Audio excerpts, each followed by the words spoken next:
What's up guys, Lifting here, welcome back to the Path of Exile full tutorial series. This is the second video in the series and we're going to continue where we left off the last time. In this episode we will talk about what the different vendors have to offer and how to use them, how flasks work and what happens when you level up, all while traveling towards the Tidal Island for our first quest and then finally into the Submerged passage for the Granddaddy Crab. So before we head out, let's talk about the different vendors and what they have to offer. In each act in Path of Exile there's a small town or outpost, where vendors such as Tarkley and Nessa here can be found. The NPCs in the other acts are of course named differently and have their own unique role, but they serve the same purpose. You can purchase from them and you can sell to them. It doesn't matter which vendor you decide to sell to, they all give you the same price, however they sell different things. In every act there is a typical arms and armor vendor such as Tarkley and a more exotic vendor like Nessa who sells wands, rings, amulets, flasks and so on. And these two types of vendors can be found in any town in Path of Exile. The wares they have to offer randomly resets about every 24 hours or each time your character gains a level. One very important thing to take notice of is that the Nessa types of vendors in each act also sell skill gems. You simply need to open their second tab and here you'll be able to purchase all the available skill gems that your class is available. That said, some of them might not have unlocked yet and you may need to complete a few quests in order for them to be available for purchase.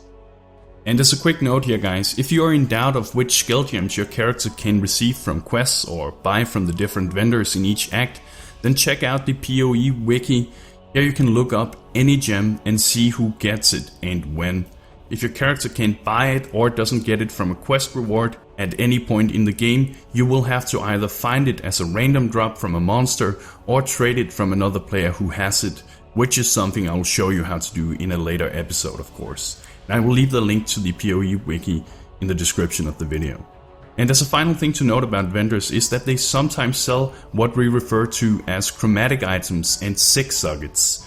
Basically these are regular items, but the chromatic item has a linked red, blue and green socket, and the six socket basically just have six sockets.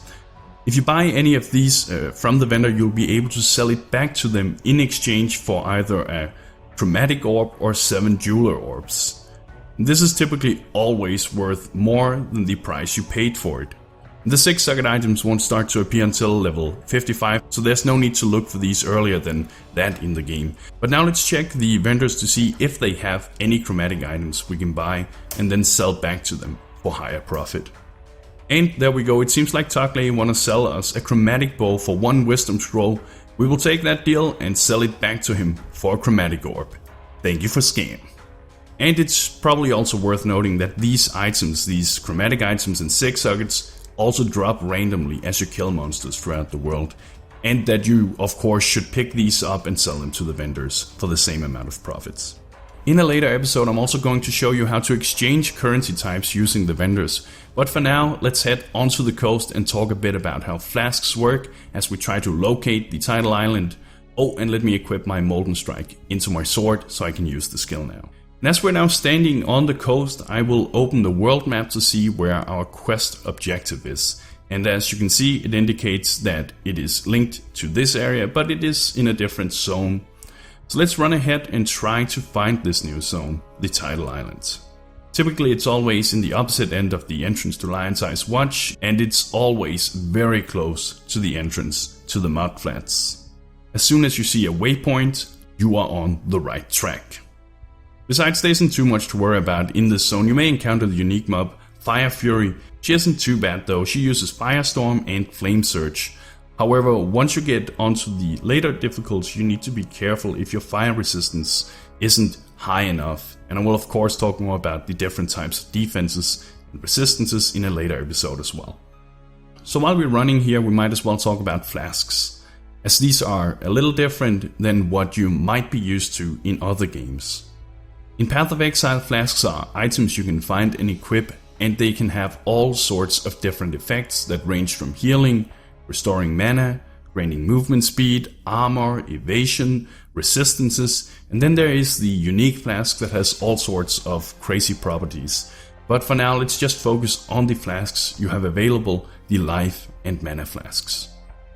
Your flasks are basically rechargeable potions. When you use a flask, it consumes a certain amount of flask charges. And depending on the type of flask, it then exerts some kind of effect benefiting your character. In this case, with your flasks, it restores either mana or life over a short duration. Your current type of life flasks can contain up to 21 charges when they're full, and on each use, the flask will consume 7 charges. That means you can use this flask 3 times before it empties. To refill the flask, you need to kill enemies. A normal monster grants 1 charge back, a magic monster grants 3.5 charges, a rare monster grants 6 charges, and a unique monster grants 11 charges.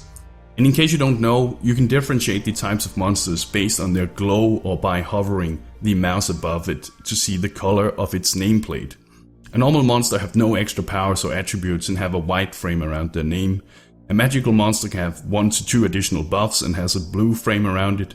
A rare monster can have between 3 and 6 additional buffs and has a yellow frame around it.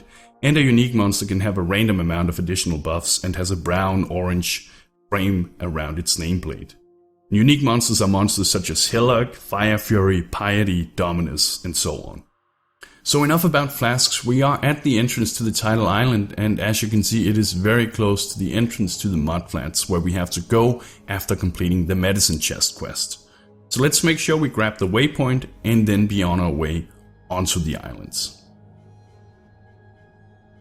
So our mission here is to locate the lost medicine chest for the people of Lion's Eyes Watch.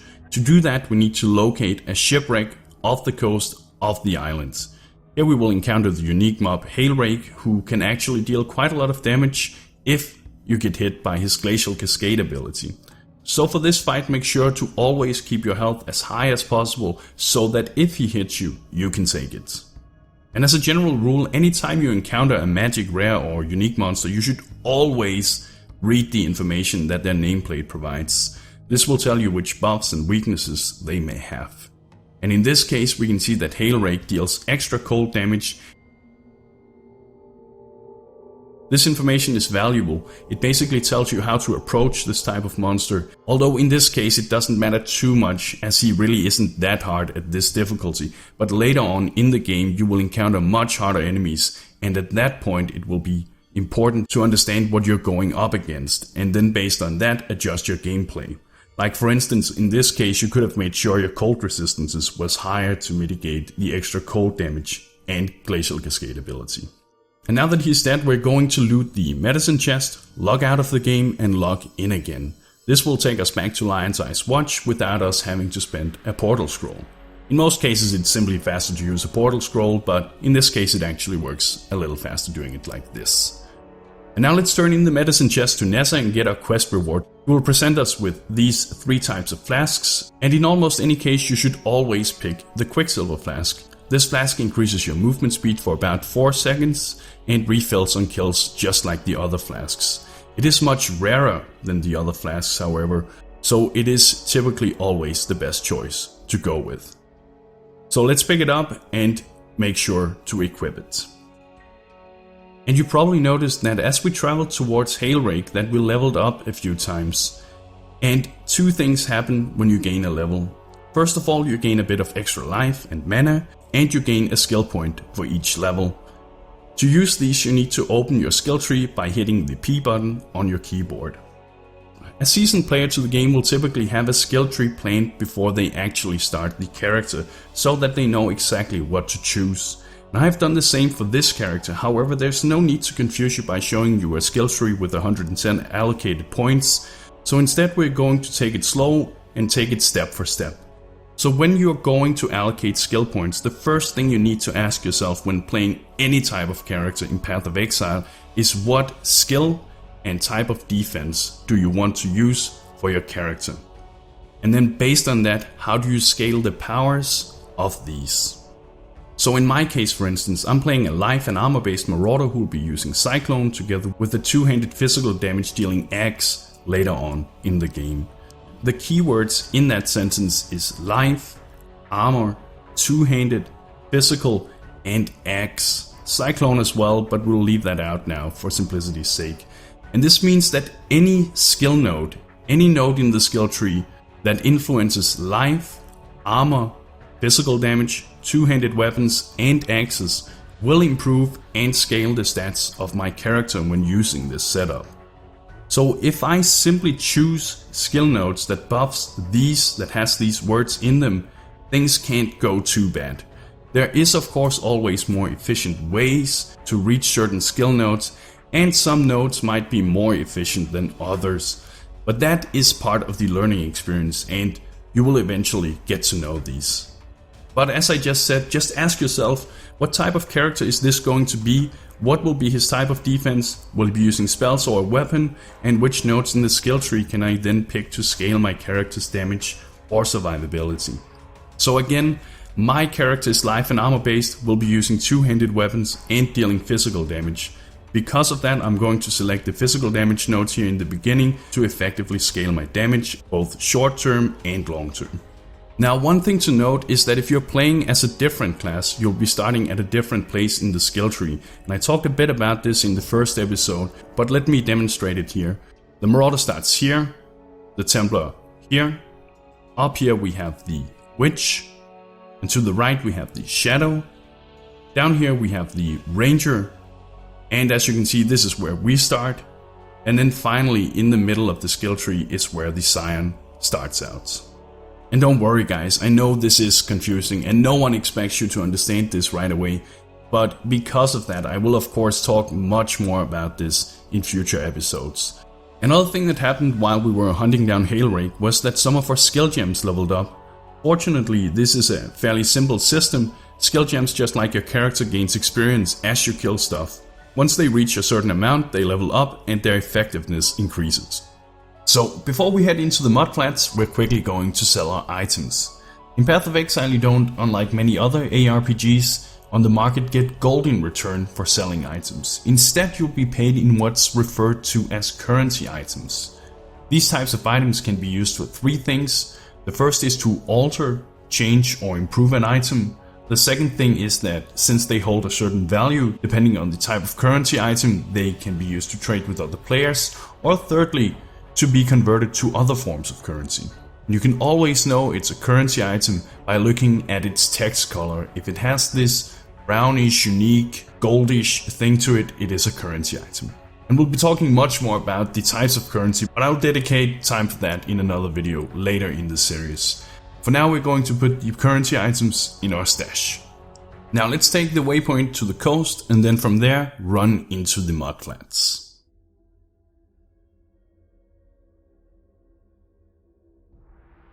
In this zone you need to look for 3 different roa nests. They're all connected to the small streams in between each other, so if you make sure just to follow these, you will typically find the nests pretty fast.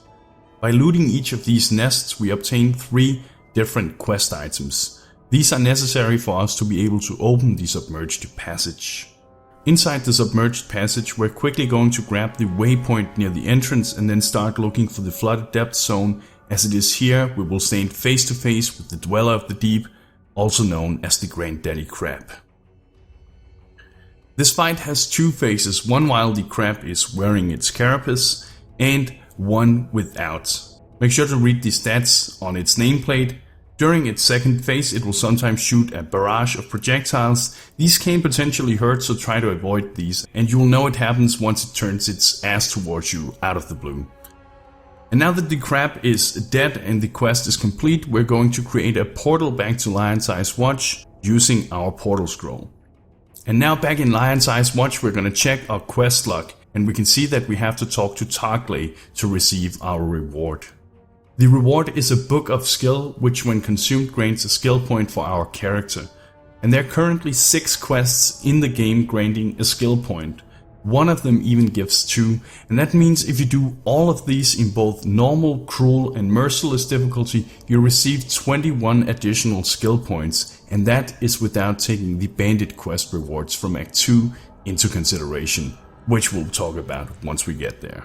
And then as the last thing to do in this episode, we will take the waypoint back to the Submerged passage, find the entrance to the ledge, locate the waypoint, and return to town. And the ledge, by the way, is an excellent area to farm experience on the later difficulties, if one needs it. The reason being that the ledge has a very linear layout, thus minimizing backtracking, and besides that the monsters that reside here are fairly easy to deal with. It's not worth farming it on normal difficulty though. And that concludes this chapter in the Path of Exile full tutorial series. Today we talked about how the vendors work, chromatic and six-socket items, the flask mechanics, we defeated Hailrake and the Dweller of the Deep, and got our first optional skill point reward. And we talked about the skill tree and what to be aware of when spending your skill points. In the next video we turn our gaze towards the Axiom Prison, where the first real boss of the game, Brutus, waits for us. As we do this, I will talk more in depth of how the skill gems work and interact with each other. If you liked the video and want to see more, remember to subscribe to the channel. Thank you for watching, and bros, do you even nerd?